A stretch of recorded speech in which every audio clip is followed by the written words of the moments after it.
السؤال رقم 1.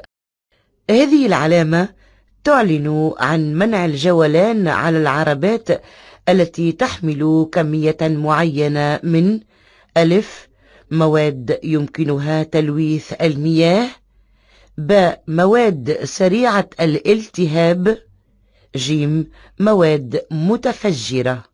الإجابة الصحيحة هي ألف. تعلن هذه العلامة عن منع الجولان على العربات الناقلة لكمية معينة من مواد يمكنها تلويث المياه. توضع هذه العلامة وتحذر من أن الطريق الذي نسير به يحاذي نهرا أو بحرا. السؤال رقم 2. تمنع هذه العلامة جولان العربات التي تحمل ألف مواد سريعة الالتهاب، ب مواد ملوثة، ج مواد سامة. الإجابة الصحيحة هي ألف. تعلن هذه العلامة عن منع الجولان على العربات الناقلة لكمية معينة من مواد متفجرة أو سريعة الالتهاب. السؤال رقم 3. من بين هذه الملصقات الثلاث، ما هي الملصقة التي تدل على مادة منقولة في حالة ساخنة؟ ألف رقم 1، ب رقم 2، ج رقم 3. الإجابة الصحيحة هي ألف. يدل ميزان الحرارة على أن الحمولة المنقولة هي في حالة ساخنة. تكمل هذه العلامة الملصقات التي تعرف بالمادة. السؤال رقم 4.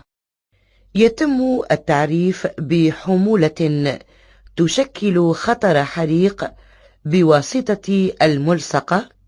ألف رقم 1، ب رقم 2، ج رقم 3. الإجابة الصحيحة هي ب.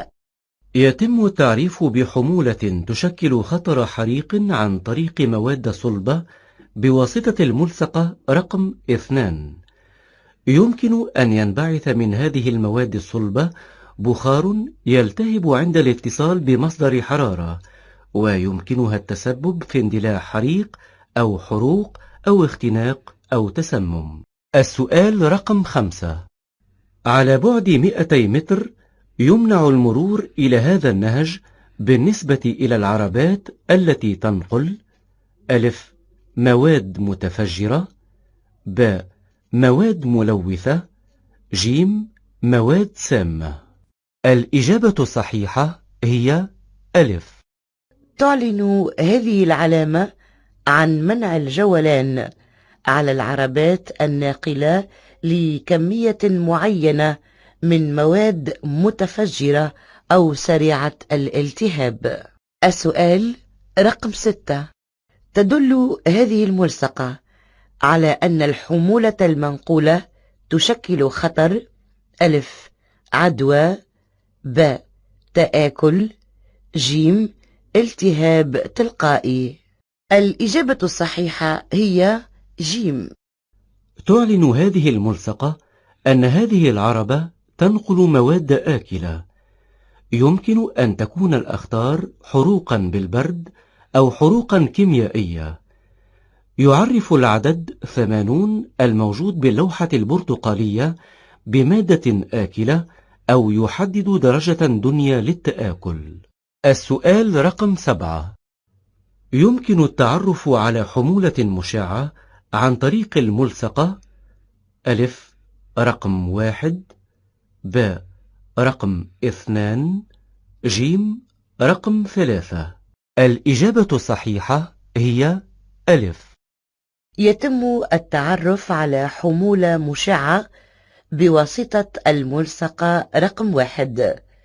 تشكل هذه المواد خطر إشعاع أو مرض أو حروق. السؤال رقم 8. يمكن للعربات الناقلة لمواد خطرة التوقف بحرية داخل مواطن العمران.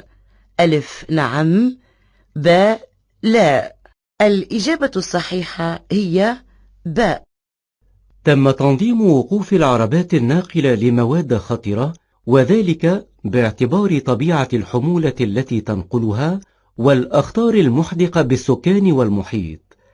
يجب على السائق وضع عربته بمأوى للوقوف يكون محروسا ومعزولا ولا يشكل خطرا. السؤال رقم 9: من بين هذه الملصقات الثلاث ما هي الملصقة التي تدل على مادة سامة؟ ألف رقم 1، ب رقم 2، جيم رقم 3. الإجابة الصحيحة هي جيم. يتم التعريف بحمولة سامة بواسطة الملصقة رقم 3. السؤال رقم 10: هذه الملصقة تدل على أن الحمولة يمكنها أن تتعرض لخطر حريق. ألف نعم، ب لا. الإجابة الصحيحة هي ألف. تدل هذه الملصقة أن هذه العربة تحمل مواد خطرة. يشير اللون الأحمر والرمز إلى خطر حريق نتيجة مواد سائلة كالمحروقات مثلا. السؤال رقم 11: يطبق المنع على العربات الناقلة: ألف لمواد خطرة، ب لمواد يمكنها تلويث المياه، جيم لمواد متفجرة. الإجابة الصحيحة هي ألف. تعلن هذه العلامة عن منع الجولان على العربات التي تنقل مواد خطرة. يمكن أن تشكل الحمولة المنقولة خطرا على السكان أو على المحيط. السؤال رقم 12: على الطرقات سرعة شاحنة وزنها الجملي المرخص فيه يساوي 5000 كيلوغرام حاملة لمواد خطرة محددة ب: ألف 60 كيلومتر في الساعة، ب 70 كيلومتر في الساعة، جيم 80 كيلومتر في الساعة. الإجابة الصحيحة هي ب. حددت سرعة عربة تنقل مواد خطرة ب70 كيلومتر في الساعة بالطرقات إذا تجاوز وزنها الجملي المرخص فيه 3500 كيلوغرام دون تجاوز 12000 كيلوغرام. السؤال رقم 13: هذه الملصقة تدل على أن الحمولة تشكل خطر حريق نتيجة مواد: ألف متفجرة، ب صلبة، جيم سائلة. الإجابة الصحيحة هي جيم. تدل هذه الملصقة أن طبيعة الحمولة تشكل خطر حريق نتيجة مواد سائلة.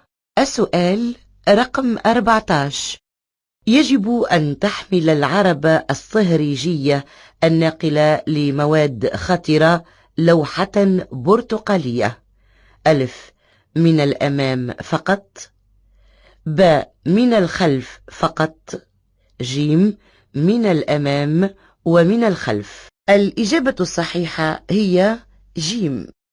تعرف اللوحة البرتقالية العربات الناقلة لمواد خطرة. بالنسبة للعربات الصهريجية تحمل اللوحة البرتقالية عددين تعريفيين يناسبان طبيعة المواد المنقولة. هذه اللوحة إجبارية من الأمام ومن الخلف. السؤال رقم 15: هذه الملصقة تشير إلى أن هذه العربة تحمل: ألف مواد سامة، ب حمولة بها غاز، جيم مواد متفجرة. الإجابة الصحيحة هي ب. تشير هذه الملصقة أن هذه العربة تحمل غازا غير قابل للالتهاب وغير سام. السؤال رقم 16: هذه الملصقة تدل على أن هذه العربة تحمل: ألف مواد سريعة الالتهاب، ب. مواد ملوثة. ج. مواد متفجرة. الإجابة الصحيحة هي ج. تدل هذه الملصقة على أن طبيعة الحمولة تشكل خطر متفجرات. السؤال رقم 17. تنقل هذه العربة مواد خطرة. ألف نعم، ب لا. الإجابة الصحيحة هي ب. يتم التعريف بالمواد الخطرة حسب طبيعة الحمولة. تشير اللوحة البرتقالية إلى حمولة خطرة. بالنسبة للعربات الصهريجية أو الحاويات الصهريجية أو الشاحنات ذات الصندوق القلاب والحاويات المعدة للشحن بلا تنظيم، تحمل اللوحة البرتقالية الأعداد التعريفية للخطر وللمادة. تحدد الملصقات أخطار الحمولة. السؤال رقم 18. يمكن لسائق متحصل على رخصة سياقة من صنف جيم أن يؤمن أي نقل لمواد خطرة. ألف نعم، ب لا. الإجابة الصحيحة هي ب. يخضع نقل المواد الخطرة إلى قوانين محددة. بالإضافة إلى رخصة السياقة المطلوبة، يجب أن يكون السائق متحصلا على شهادة تكوين تثبت مؤهلاته للقيام بهذا النوع من النقل. كذلك هناك مواصفات دقيقة مطلوبة حسب طبيعة الحمولة المنقولة ووزنها. السؤال رقم 19. هذه اللوحة تشير إلى أن الحمولة خطرة. ألف نعم، ب لا. الإجابة الصحيحة هي ألف. تعلن اللوحة البرتقالية عن خطر.